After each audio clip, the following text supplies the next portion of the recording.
Os irmãos que já me conhecem sabem a importância e o valor que temos dado à palavra de Deus, tendo em vista que ela é nossa regra de fé e prática. E não poderia ser diferente. Temos que valorizar a palavra de Deus. E hoje o nosso tema vai tratar justamente disso, do livro que se perdeu na casa do Senhor. E será que isso tem acontecido hoje? É possível perder o livro de Deus na casa de Deus? Eu quero convidar você a abrir a sua Bíblia no livro de 2 Reis, capítulo de número 22. E mantenha a sua Bíblia aberta para que nós possamos acompanhar aquilo que o Senhor deseja falar conosco pela sua palavra. Livro de 2 Reis, capítulo de número 22. Eu estarei lendo o primeiro versículo, aqui que está no versículo de número 8. 1 Reis, capítulo 22, verso 8. Eu vou ler um único versículo, porque depois nós iremos ler outros versículos no decorrer da ministração. Então, capítulo 22, verso 8 diz assim: Então disse o sumo sacerdote Ilquias ao escrivão Safã: Achei o livro da lei na casa do Senhor. Ilquias entregou o livro a Safã e este o leu. Eu quero destacar aqui a palavra achei o livro da lei na casa do Senhor. Significa dizer que o livro da lei estava perdido dentro da casa do Senhor. E será que é possível hoje, você que está aí conectado conosco, perder-se o livro de Deus na casa de Deus? É isso que nós iremos pensar um pouquinho. Hoje nós iremos tratar deste assunto de suma importância para a igreja evangélica no Brasil, mesmo que seja um assunto muitas vezes espinhoso, porque as pessoas não gostam de falar dele e nem fazer uma autocrítica das suas práticas, das suas condutas, quando elas falham diante de Deus ou cometem erros na condução da sua vida cristã e também na condução da igreja de Deus aqui nessa terra. E ao olhar para esse texto sagrado, parece impossível perder-se o livro de Deus na casa de Deus. Pois na casa de Deus o livro não deveria estar perdido. Pelo contrário, o livro deveria estar à disposição para que as pessoas pudessem ouvir as palavras de Deus. Mas ao olhar para a história após o reinado de Ezequias, que acaba mostrando como um dos reis do Reino Sul, os tesouros que existia no palácio, a Marodaque Baladã, filho do rei da Babilônia, diz a Bíblia Sagrada que por causa disso, Deus havia passado o seu reino. Na verdade, a Bíblia mostra uma constância dos reis que vinham e desagradavam a Deus. Ainda que Ezequias foi um rei que agradou ao Senhor, mas teve os seus percalços também. Após ele veio seu filho Manassés, que também agiu de modo que não agradou ao Senhor. Manassés buscou a idolatria, os postes ídolos, começou a fazer alianças escusas e por causa disso também o seu reinado foi muito curto e ele acabou sendo rejeitado pelo Senhor. Após ele veio Amon, que também teve um reinado muito curto que desobedeceram a Deus, que não viveram segundo a vontade de Deus. E eles estavam já, através das suas atitudes, preparando o caminho para que o povo de Deus pudesse ser levado cativo para a Babilônia. 15 anos após o reinado do próximo rei que viria depois de Amon, o povo seria levado então para o cativeiro babilônico. A morte desse próximo rei faria com que, após isso, a Babilônia invadisse Israel, Jerusalém ou Judá, como queira chamar, para levar esse povo para o cativeiro. E a destruição em Israel, na época de Ezequias, também de Manassés, de Amon, não foi maior por causa da misericórdia de Deus. No tempo do rei Senaqueribe, rei da Síria, ele acabou levando muitos tesouros da casa de Deus para a Síria e também causou muitas destruições na cidade. E por causa disso, houve ali uma apreensão de que o povo seria todo destruído, a cidade também, mas a misericórdia de Deus ainda poupou naquele tempo o povo.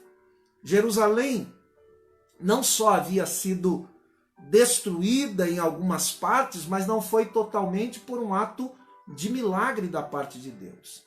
Até que então, especificamente aqui neste capítulo 22 de Segundas Reis, como também trata lá no capítulo 13, 14 de Segundas Crônicas, nós vemos que Deus levanta um novo rei por nome Josias, como rei de Jerusalém, como rei do reino sul de Judá.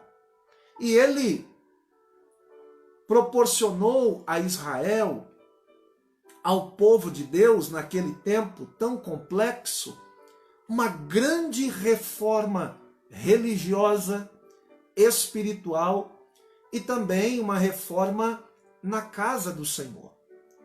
Diz a Bíblia Sagrada que ao assumir o trono, ele era muito novo. Josias tinha apenas 8 anos de idade. E por um período ele era mais uma figura decorativa como rei, porque certamente outros conduziam o seu reinado, até ele ter condições de verdade para poder governar e ali então desenvolver o seu trabalho, o seu governo na presença do Senhor. Josias é conhecido como o grande reformador.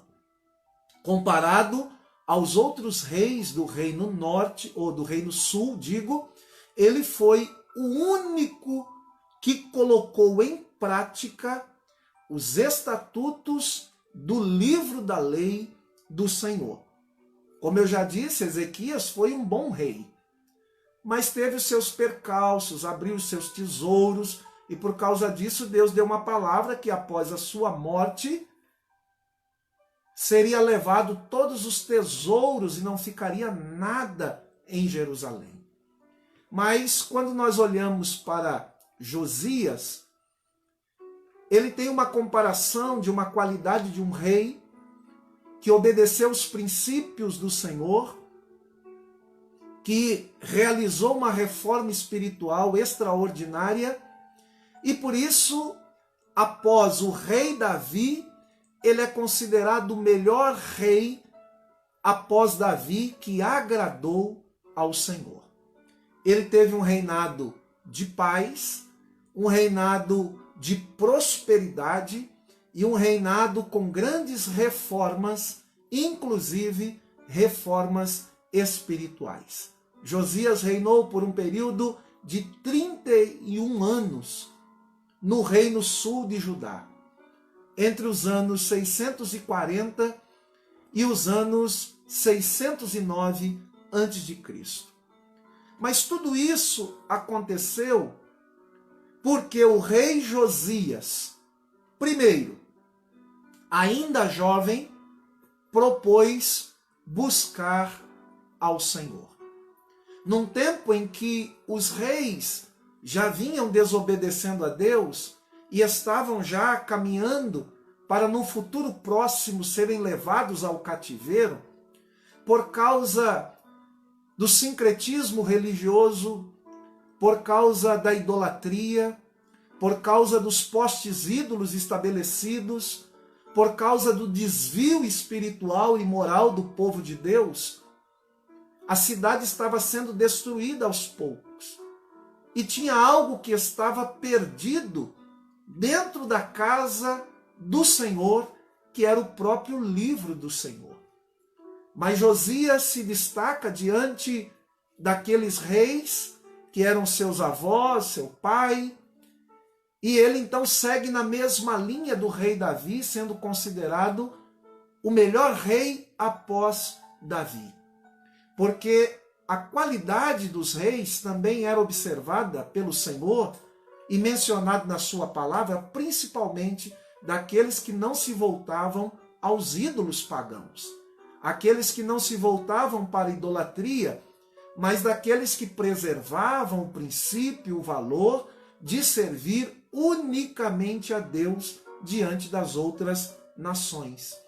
Então este jovem Josias, ao assumir o trono com 8 anos de idade, depois de um período de amadurecimento, ele resolve então, ele propõe então, ele estabelece no seu coração em buscar ao Senhor.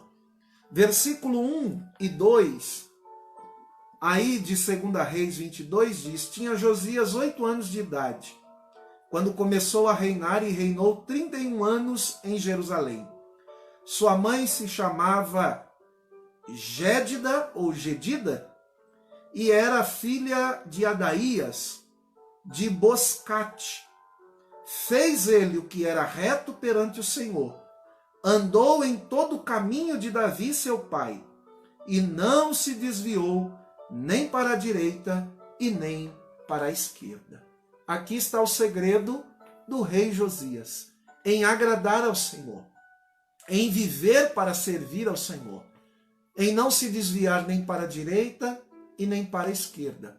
Em 2 Crônicas 34, verso de número 1 a 3, abra sua Bíblia aí por gentileza, 2 Crônicas, capítulo 34, verso de 1 a 3, onde conta também a mesma história, pois são 2 livros históricos aqui, os livros de Reis e os livros de Crônicas, que conta a história ou as crônicas dos reis de Israel. E aqui está o versículo 1 ao versículo 3. Tinha Josias 8 anos de idade, quando começou a reinar, e reinou por 31 anos em Jerusalém. Veja como é muito parecido, quase que igual a narrativa. Fez o que era reto perante o Senhor, andou em todo o caminho de Davi, seu pai, e não se desviou nem para a direita e nem para a esquerda. Porque no 8º ano do seu reinado, se ele começou a reinar com 8 anos, no 8º ano ele tinha 16 anos de idade. Sendo ainda moço, começou a buscar a Deus de Davi, seu pai. Então, com 16 anos, Josias começou a buscar a Deus, o Deus de Davi, do seu pai Davi. E ele começou a se voltar ao Senhor. E uma das coisas importantes que nós devemos destacar é que a busca ao Senhor é um dos aspectos fundamentais para gerar um despertamento espiritual. Tema que nós abordamos na nossa EBD em Casa no último domingo. A importância do despertamento espiritual. E o despertamento espiritual, conceitualmente, significa uma volta do povo. Significa um retorno do povo à palavra de Deus e ao Deus da palavra. Portanto, é muito importante a busca a Deus da igreja do Senhor, dos seus servos, para que Deus proporcione um despertamento espiritual. E a nação de Israel estava precisando disso. A nação de Judá estava precisando disso. E veja o que diz Jeremias, capítulo de número 29, versículo de número 13, que é um tempo do cativeiro babilônico, onde Deus deixa uma palavra ao seu povo, deixando bem claro que Deus deseja ser buscado pelo seu povo. E lá em Jeremias, capítulo 29, versículo de número 13, diz assim: buscar-me-eis e me achareis, quando me buscardes de todo o coração. Serei achado por vós, diz o Senhor, e farei mudar a sua sorte. Olha que importante. O texto nos relata que Deus deseja que nós o busquemos. E à medida que nós fazemos isso, ele se permite ser achado por nós. Buscar-me-eis e me achareis. Mais um detalhe: quando me buscardes de todo o coração. Deus requer de nós inteireza de coração. Deus requer de nós verdade, para que o despertamento espiritual aconteça. Para que o despertamento espiritual venha a ser manifestado milagrosamente em nossas vidas e na vida da igreja a qual nós servimos. Mas uma segunda coisa que eu quero destacar, sem esquecer o nosso tema principal: o livro de Deus estava perdido na casa de Deus. A segunda coisa que eu quero destacar aqui é que Josias também começou, ainda moço, com 16 anos, a fazer uma faxina espiritual na casa do Senhor, na cidade, nas casas dos moradores, nas cidades vizinhas, porque ele tinha um propósito de purificar a casa de Deus. Olha o que diz aí em 2 Crônicas, capítulo 34, novamente. 2 Crônicas 34, versículos do 3 até o versículo de número 7. O 3 novamente vai dizer que no 8º ano do seu reinado, portanto com 16 anos, sendo ainda moço, começou a buscar a Deus de Davi, seu pai. E do 10º ano, começou a purificar a Judá e a Jerusalém dos altos, dos postes ídolos, das imagens de escultura e de fundição. Na presença dele, derribaram os altares de Balaíns. Ele despedaçou os altares de incenso que estavam acima deles, os postes ídolos e as imagens de escultura e de fundição, quebrou-os, reduziu-os a pó e os espargiu sobre as sepulturas dos que lhe tinham sacrificado. Os ossos dos sacerdotes queimou sobre os seus altares e purificou a Judá e a Jerusalém. O mesmo fez nas cidades de Manassés, de Efraim, de Simeão, até Naftali, por todos os lados no meio das suas ruínas, tendo derribado os altares, os postes ídolos, as imagens de escultura, até reduzi-los a pó, e tendo despedaçado todos os altares do incenso em toda a terra de Israel, então voltou a Jerusalém. Olha que trabalho árduo, mas um trabalho espiritual impressionante que Josias fez. Ele saiu andando por todas as cidades e derrubando todos os altares que os seus pais, aqueles reis que sucederam a ele, estabeleceram na casa do Senhor, nas cidades, na cidade de Manassés, de Efraim, em toda a região de Israel, houve-se uma faxina espiritual para purificar o povo, a cidade e também a casa de Deus. Ele começou a tirar da casa de Deus tudo aquilo que seus pais haviam trazido que não era de Deus. Por isso que o livro de Deus estava perdido na casa de Deus, porque na casa de Deus havia sido trazido uma série de coisas, de elementos, de ídolos que não eram de Deus. Então ele precisou fazer essa faxina para tirar tudo aquilo que não provinha de Deus. Josias começou a colocar as coisas nos seus devidos lugares. E pensando nesta obra, nesse trabalho que Josias fez, será que hoje, já fazendo aqui uma aplicação prática, será que hoje muitas casas de Deus ou lugares onde existe o povo de Deus não está do mesmo jeito?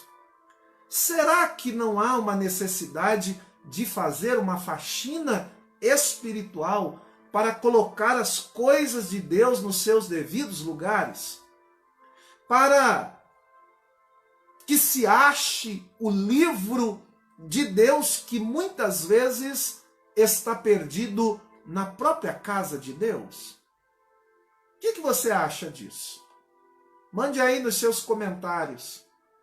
Será que é necessário nos nossos dias fazer uma faxina espiritual, uma reforma espiritual, fazer uma limpeza de tudo aquilo que não provém de Deus e que muitas vezes está infiltrado até mesmo dentro da casa de Deus?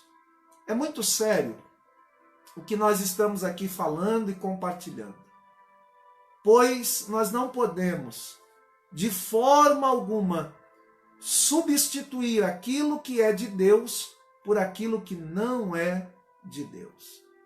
E para saber o que é de Deus e o que não é de Deus, precisamos examinar as Escrituras, porque é através dela que nós aprendemos e somos instruídos para reconhecer o que é e o que não é de Deus. A terceira coisa que eu destaco aqui nesse texto tão rico, tão maravilhoso, é o próprio fato de que o livro que estava perdido na casa do Senhor, por causa dessa faxina espiritual, ele foi achado quando reparavam a casa do Senhor, quando reparavam o altar do Senhor, quando reformavam a igreja do Senhor. Olha o que diz o versículo de número 3 ao versículo de número 7 de 2 Reis 22, o texto que nós escolhemos para trabalhar nesta noite. Diz que no 18º ano do reinado, 18 anos reinando, Josias mandou o escrivão Safã, filho de Azalias, filho de Mesulão, à casa do Senhor, dizendo: sobe a Ilquias, o sumo sacerdote, para que conte o dinheiro que se trouxe à casa do Senhor, o qual os guardas da porta juntaram do povo, ou seja, o povo trazia ofertas para a restauração, para a reforma da casa do Senhor. E Josias pediu ou mandou ao escrivão Safã, filho de Azalias, filho de Mesulão, lá na casa do Senhor, para que ele fosse à casa do Senhor. E o verso 5 diz que deem nas mãos dos que dirigem a obra e têm a seu cargo a casa do Senhor, para que paguem aqueles que fazem a obra que há na casa do Senhor, para que reparem os estragos da casa. Josias era um homem reto, um homem íntegro e também um administrador fiel. E é importante aqui aquilo que ele fala quando ele envia o escrivão Safã para a casa do Senhor para poder recolher lá os dinheiros, as ofertas que o povo havia trazido e estava com os guardas, para que eles pagassem aqueles que trabalhavam na obra do Senhor, na casa do Senhor, daqueles que estavam reparando os estragos da casa. Significa dizer que Josias não queria dever a ninguém, que Josias tinha o compromisso de poder pagar o trabalho de cada um que estava realizando a obra do Senhor, na casa do Senhor. E já fica aqui uma lição muito importante quando nós administramos bem aquilo que Deus tem confiado em nossas mãos, como líderes, como pastores, como aqueles que estão à frente da igreja, a responsabilidade de trabalhar com transparência e pagar aquilo que se deve. Por quê? Para não causar nenhum escândalo à igreja, à comunidade, e não inviabilizar a pregação do Evangelho de Cristo, que não pode ter nenhum motivo de escândalo.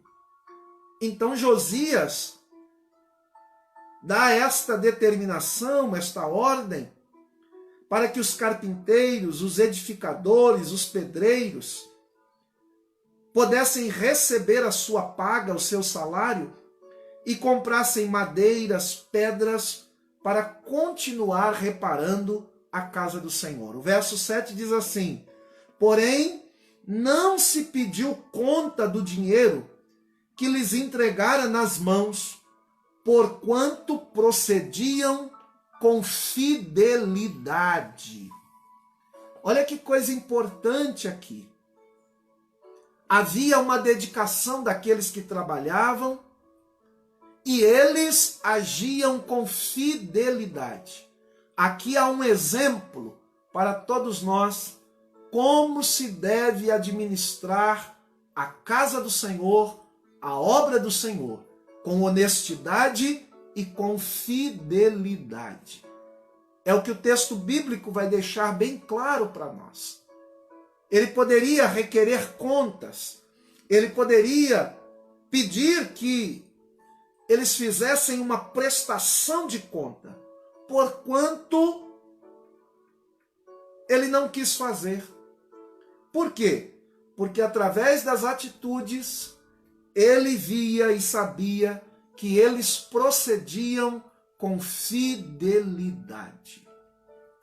Se tem algo que nos faz encontrar o livro perdido na casa do Senhor, é quando nós vivemos na presença dele com fidelidade.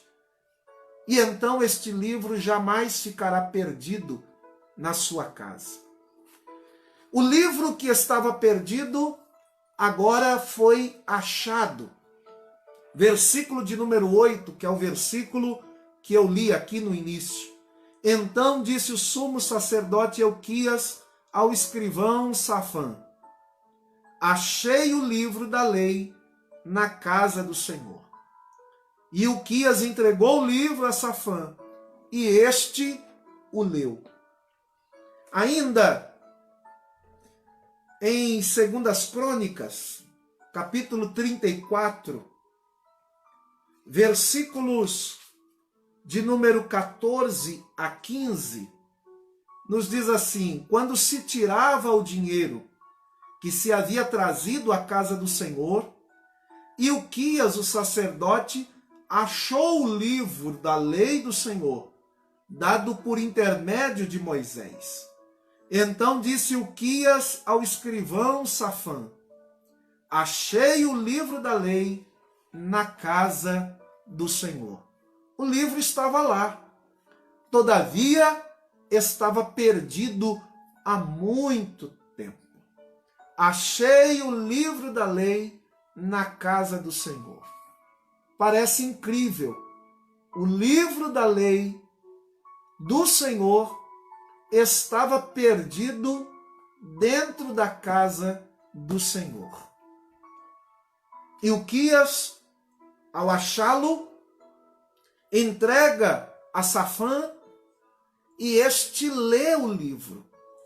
Depois ele leva o relatório da reforma, do dinheiro, de tudo aquilo que estava sendo feito na obra, e ele também notifica o rei Josias sobre o achado do livro, e lê o livro perante o rei. E lá no versículo de número 11, dá uma olhadinha aí na sua Bíblia.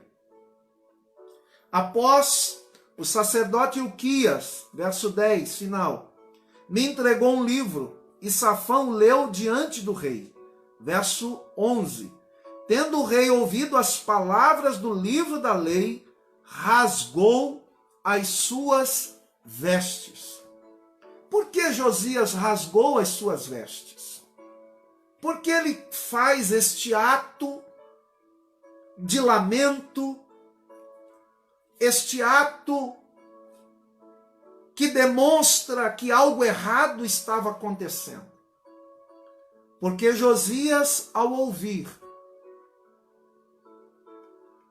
que havia se achado o livro da lei, e ao ler o que estava no livro da lei, ele percebeu que os seus pais e que o seu reino e o seu povo estava daquela forma porque eles não obedeceram a palavra de Deus. Pois eles não atentaram para o que estava escrito no livro de Deus. E o fato deste livro não ser obedecido, ele se perdeu. E agora, ao achar o livro e reconhecer os seus pecados, ele rasga as suas vestes. Ele se cobre depois de saco e de cinza, demonstrando arrependimento. Uma das formas de achar o livro que está perdido é quando o arrependimento chega por reconhecer os pecados. Talvez em alguns lugares em que o livro de Deus está perdido na casa de Deus, é necessário um propósito de buscar ao Senhor, de fazer uma faxina espiritual, o propósito de poder reconhecer os pecados, não só nossos, mas daqueles que vieram antes de nós. Rasgar as vestes como sinal de arrependimento, de dor e de reconhecimento que alguma coisa errada aconteceu. O rei Josias rasgou as suas vestes ao ouvir o que estava escrito no livro e pediu que consultassem ao Senhor, para ele, para o povo e para todo Judá. Versículo de número 13 vai dizer isso. Ide e consultai ao Senhor por mim, pelo povo e por Judá, acerca das palavras deste livro que se achou. Porque grande é o furor do Senhor que se acendeu contra nós, porque nossos pais não deram ouvidos às palavras deste livro, para fazerem segundo tudo quanto de nós está escrito. Josias tinha percebido que havia uma sentença de Deus pela desobediência do seu povo, pela desobediência dos líderes, dos reis que haviam reinado em Israel. E ao perceber isso, ele vê claramente que a ira do Senhor, que o furor do Senhor havia se acendido contra eles e que eles estavam na iminência de ir para um cativeiro e viver 70 anos longe da sua pátria. Infelizmente, o livro está perdido em muitas casas ditas casas de Deus. Naquela época havia tanto entulho, tanta coisa que não era de Deus, que o livro de Deus havia sido perdido dentro da sua própria casa. Conforme está no versículo de número 8 que nós lemos. E hoje, meus queridos, não parece tão diferente assim. Infelizmente, muitos lugares, o livro de Deus já se perdeu dentro da casa de Deus. Igrejas que outros atrativos são muito mais importantes do que a palavra de Deus. E quase não há tempo ou espaço para a exposição da palavra de Deus. Portanto, não se ouve mais a voz de Deus. O que Deus quer falar com o seu povo. Josias, ao perceber isso, ele pede para consultar ao Senhor, porque ele entende que os seus pais não ouviram as palavras do livro, para fazerem segundo quanto tudo estava escrito, daquilo que Deus preparou e escreveu para orientar o seu povo. E nós não podemos perder o livro de Deus na casa de Deus. E muitas vezes, por mais que o modus operandi seja diferente, que nós vivemos num tempo diferente, mas o que tem acontecido é semelhante ao que aconteceu nos tempos de Josias. Quando o povo já não dá mais importância para o livro de Deus, para a palavra de Deus. Muitos já nem carregam ou não usam mais a Bíblia, têm vergonha da palavra, não querem ter a palavra em suas mãos, enquanto tantos lugares por aí, quantos países as pessoas desejam ter uma Bíblia Sagrada, e nós que temos a oportunidade de tê-la, muitas vezes não queremos nem portá-la, nem carregá-la, nem lê-la, porque não valorizamos, não damos a devida importância para o livro. Em alguns lugares, em algumas igrejas, nas celebrações, nos cultos, aqueles que tocam terminam de tocar e na hora da palavra vão para os corredores, para os pátios, bater papo. Outros ficam conectados na internet, vendo jogo de futebol, vendo outra coisa, na hora da própria celebração e da pregação ou do ensino da palavra. Ficam jogando na internet, na hora da palavra. E aí vem-se a pergunta: será que nós temos valorizado a palavra?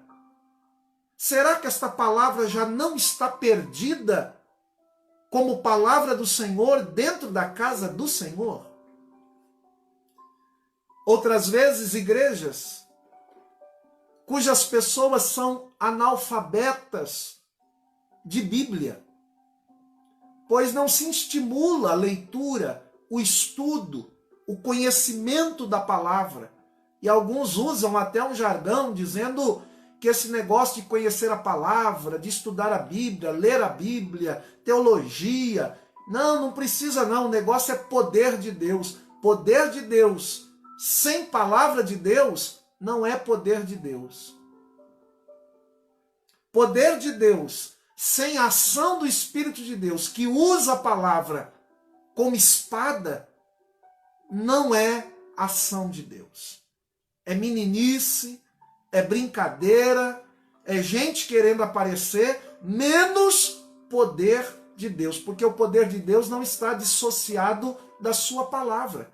E o Espírito de Deus usa a palavra de Deus como espada, como instrumento para trabalhar em nossas vidas, para trabalhar na vida do seu povo, da igreja.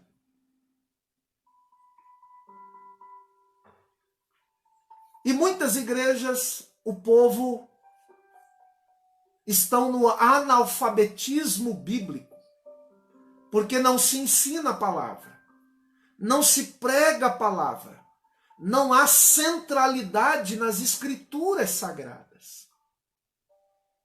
E por causa disso, o livro está perdido.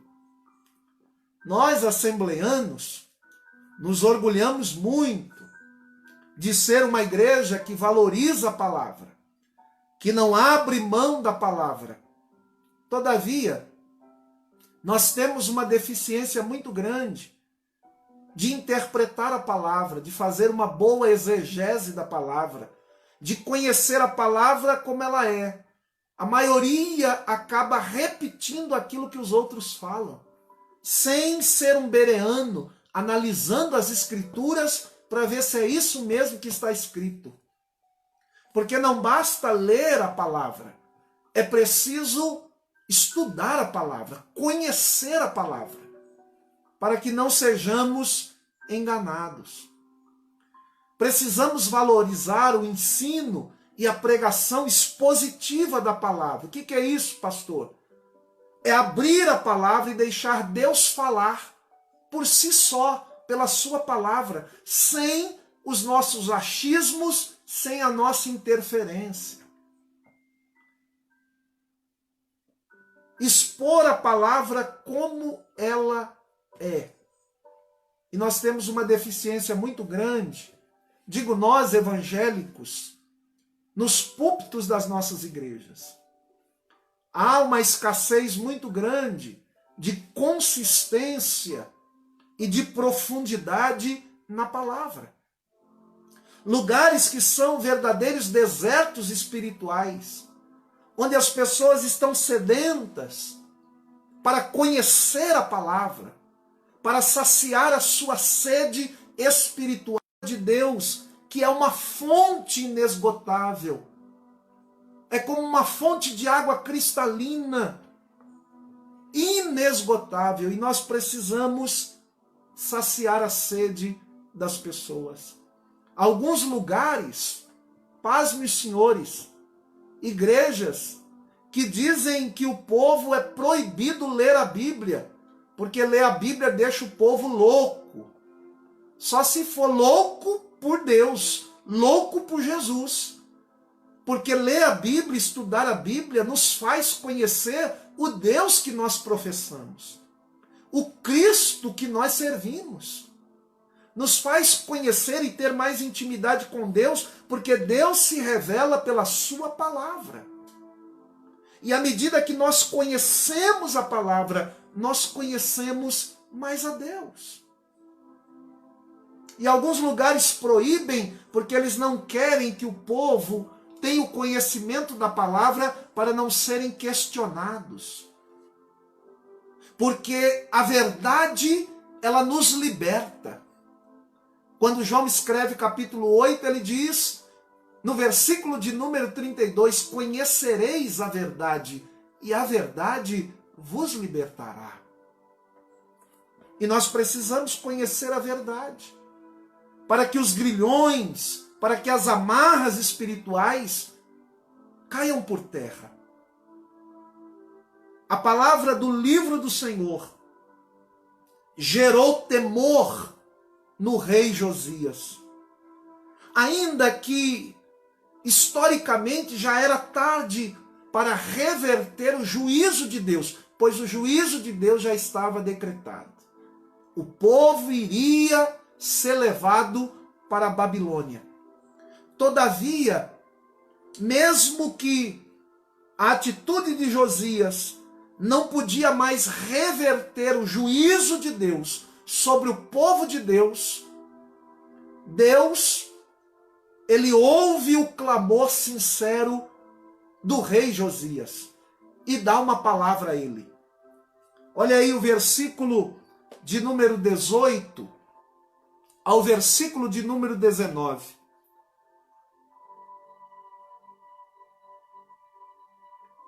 Antes de olhar esse versículo, por favor, volte ao 14, pois nós vamos entender aqui o que o sacerdote Ilquias fez a pedido de Josias, e também Safã e Asaías, que eles foram consultar a profetisa Hulda, que era uma mulher de Deus, mulher de Salum, que veio e trouxe a palavra após ser consultada.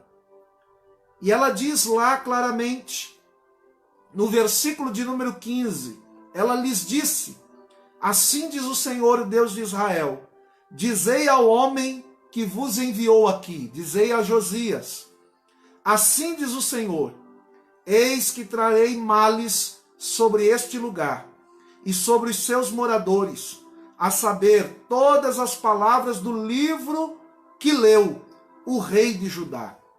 Visto que me deixaram e queimaram incenso a outros deuses, para me provocarem a ira com todas as obras das suas mãos, o meu furor se acendeu contra este lugar e não se apagará.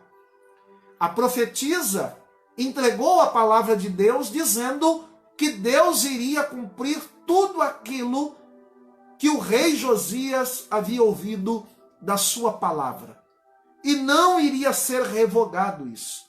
Todavia, no verso 18, olha o que diz: porém, ao rei de Judá, que vos enviou a consultar ao Senhor, assim lhe dizeis, assim lhe direis, assim diz o Senhor, o Deus de Israel, acerca das palavras que ouvistes, porquanto teu coração se enterneceu e te humilhastes perante o Senhor, quando ouvistes o que falei contra este lugar e contra os seus moradores. É isso que fez Josias rasgar as suas vestes, que seriam para assolação e para maldição.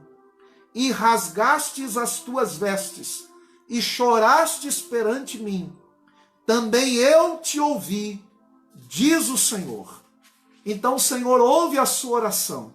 E ele diz: pelo que eis que eu te reunirei a teus pais, e tu serás recolhido em paz à tua sepultura, e os teus olhos não verão todo o mal que eu hei de trazer sobre este lugar. Então levaram eles ao rei esta resposta. Deus está dizendo para ele: por você ter um coração humilde, sincero, buscar a minha presença, rasgar as suas vestes e temer, eu lhe pouparei. Você não verá esses dias. Você não passará por este mal, mas você será sepultado em paz, junto com seus pais. Uma recompensa para um rei que andou reto na presença do Senhor, que reinou com retidão, temendo a Deus. Todavia, Deus traria o juízo, porque os seus pais foram desobedientes à sua palavra. No ponto aqui 4, eu quero destacar um pouquinho a importância do livro da palavra do Senhor. Assim como Josias deu a devida atenção e importância àquilo que Deus falou, e Deus ouviu a sua oração, nós precisamos tomar isso como exemplo. Precisamos orar, precisamos buscar a Deus, para que a palavra de Deus seja uma centralidade na nossa vida e nas nossas reuniões. Por isso, devemos dar a devida importância ao livro, a palavra do Senhor, pois esta palavra ela é bendita, ela é maravilhosa, ela é a revelação de Deus para nós. O Salmo 119, verso 105, diz claramente: lâmpada para os meus pés é a tua palavra, e luz para o meu caminho. Salmo 119, verso 11, o salmista diz: escondi ou guardei a tua palavra em meu coração, para eu não pecar contra ti. Jeremias 15, verso 16, achadas as tuas palavras, logo as comi. As tuas palavras me foram gozo e alegria para o coração. Veja a importância da palavra de Deus. Veja a importância do livro de Deus para as nossas vidas. E eu já caminho para a conclusão, mas quero te convidar a abrir a sua Bíblia em Neemias, capítulo de número 8, onde também, quando Neemias, Esdras, após voltarem do cativeiro, restaurarem os muros, restaurarem a cidade, o livro que estava perdido e esquecido, Esdras o toma perante toda a congregação reunida numa grande praça e lê o livro da lei do Senhor. Se você quiser olhar aí na sua Bíblia, no capítulo 8 de Neemias, veja o que aconteceu quando o livro de Deus foi lido e aberto para o povo. Em chegando o 7º mês, e estando os filhos de Israel nas suas cidades, todo o povo se ajuntou como um homem na praça, diante da porta das águas, e disseram a Esdras, o escriba, que também era sacerdote, que trouxesse o livro da lei de Moisés, que o Senhor tinha prescrito a Israel. Esdras, o sacerdote, trouxe a lei perante a congregação, tanto de homens como de mulheres, e todos os que eram capazes de entender o que ouviam. Era o primeiro dia do 7º mês. E olha o valor e a importância que o povo dá ao livro, à palavra. E serve de exemplo para nós, meu irmão, minha irmã, o valor que nós devemos dar ao livro de Deus, à palavra de Deus. Ela não é qualquer palavra, ela não é qualquer livro, ela é a palavra de Deus, ela é o livro de Deus, ela é a revelação de Deus para nós. Ela é o best-seller espiritual, celestial. A palavra de Deus é o livro dos livros. A palavra de Deus é a espada de Deus que penetra no mais profundo lugar do ser humano. E olha o que ele diz no verso 3. E leu o livro diante da praça, que estava fronteira à porta das águas, desde a alva do amanhecer até o meio-dia, perante os homens e mulheres e aos que podiam entender. Já pensou se a gente começar numa reunião, ler a Bíblia de manhã até o meio-dia? Capaz que a gente fique sozinho e o povo vai embora, né? Porque num culto de 1h30, 2 horas, as pessoas não esperam nem terminar a bênção apostólica, elas já saem correndo para casa para não perder a novela, para não perder o Fantástico, para poder sair correndo, quando na verdade esse povo aqui ficava de manhã até o meio-dia, sem ninguém sair. E todo o povo tinha os ouvidos atentos ao livro da lei. Eles queriam ouvir o que Deus tinha a falar com eles.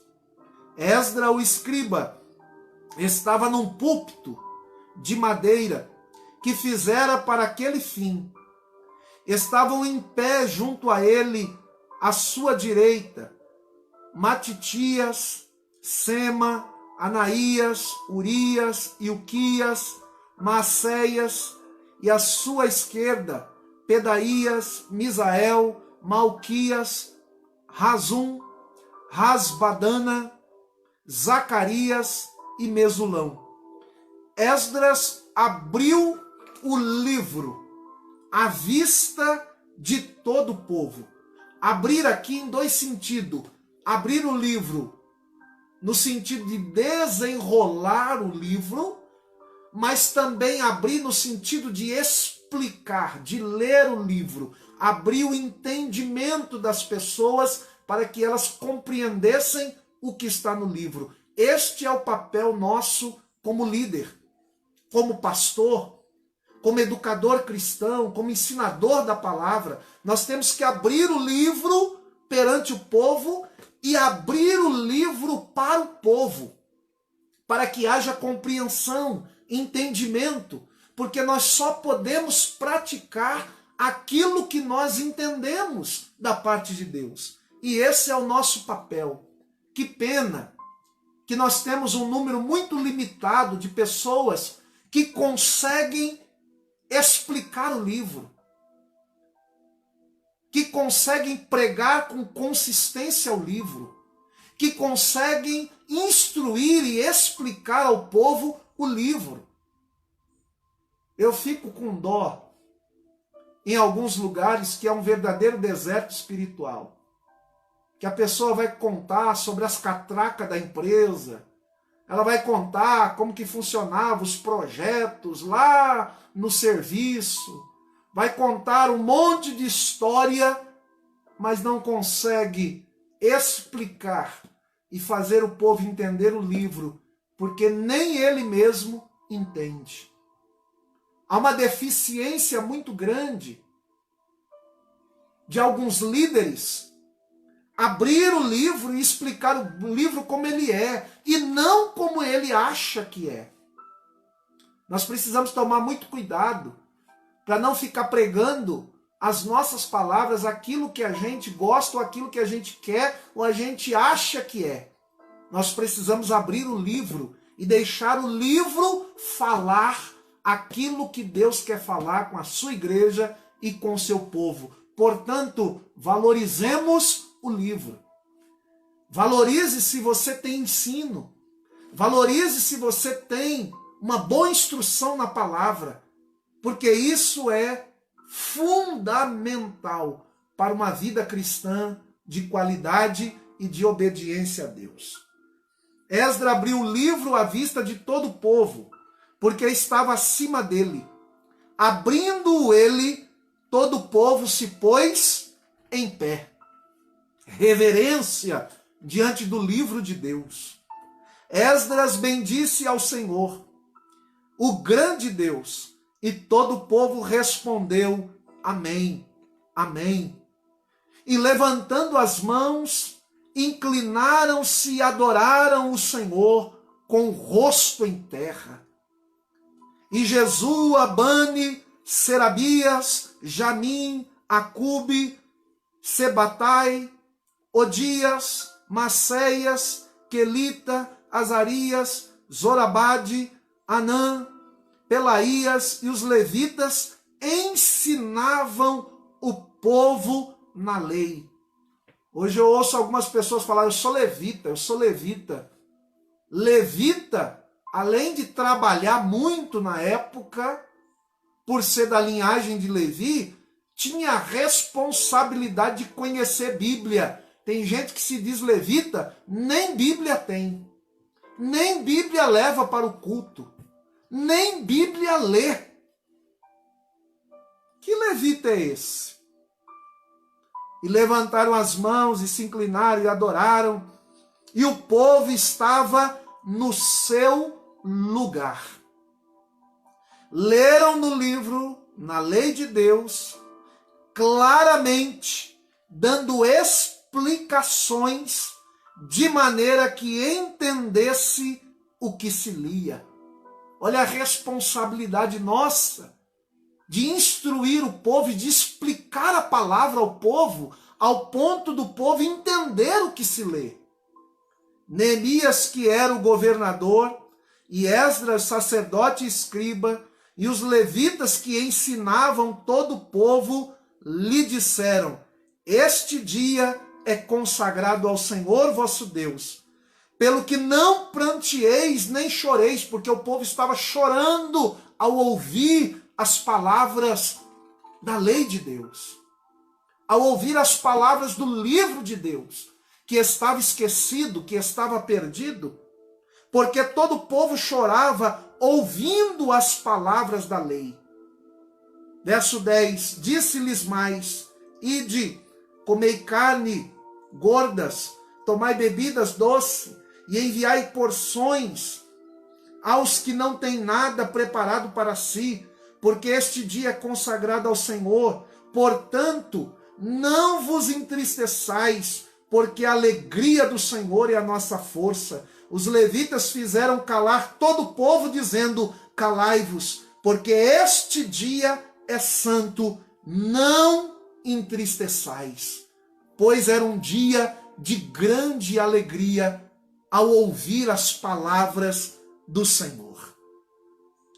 Fica uma dica aqui para nós. Se você não sabe pregar, leia o livro.